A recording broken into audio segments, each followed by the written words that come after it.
Washington quarters before 1965, also known as silver Washington quarters. In 1965, the Washington quarter changed from 90% silver to 0% silver.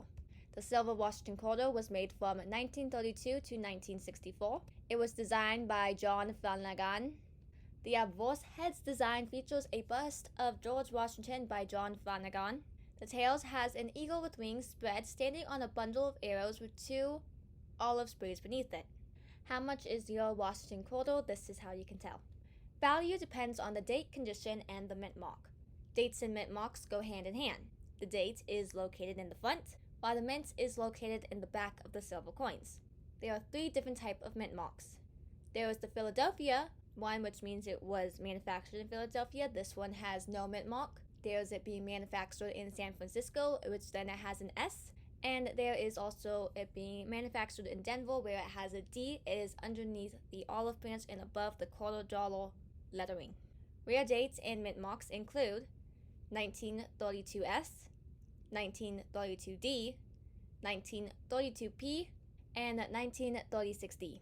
Good, fine, extremely fine, and mint state are the type of grades. If you would like to dive deeper into grades and have a more closer look, I will link my video on it in the description below. The better the grade, the higher the price. Examine the cheek, jawline, neck, wings, beak, and feet for signs of wear. This is a good example, fine example, extremely fine example, and mint state example. This is not uncirculated, by the way. Mint state and uncirculated are 2 different things. I will now show you 5 examples of Washington quarters that I have graded myself. I am not a professional grader. This is just where I would about be on the 70-point grading system.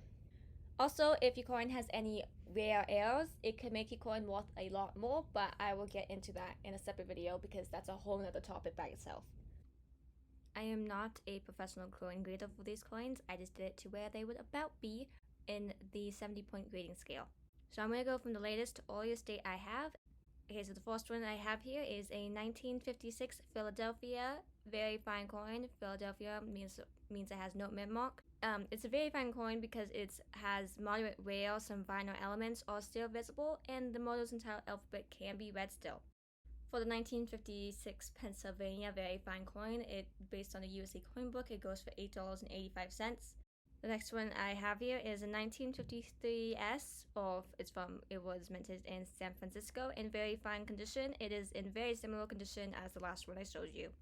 For the 1953S very fine coin, it goes for $8.85.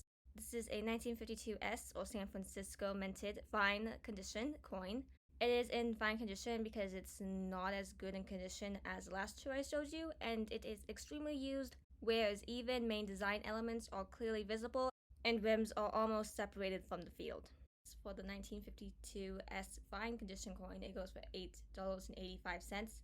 This is a 1941 very good coin. It was minted in Philadelphia. It is in worse condition than the last one. It's quite faded. All of the main design components are still clearly visible. There isn't much, if any, central detail left. For the 1941 Philadelphia very good coin, it goes for $8.85. The last one I have is a 1940 Philadelphia coin. That doesn't have a mint mark. It's in very good condition because it is very similar as the last one. And for the 1940 Philadelphia no mint mark, and for the 1940 Philadelphia very good coin, it goes for $8.85.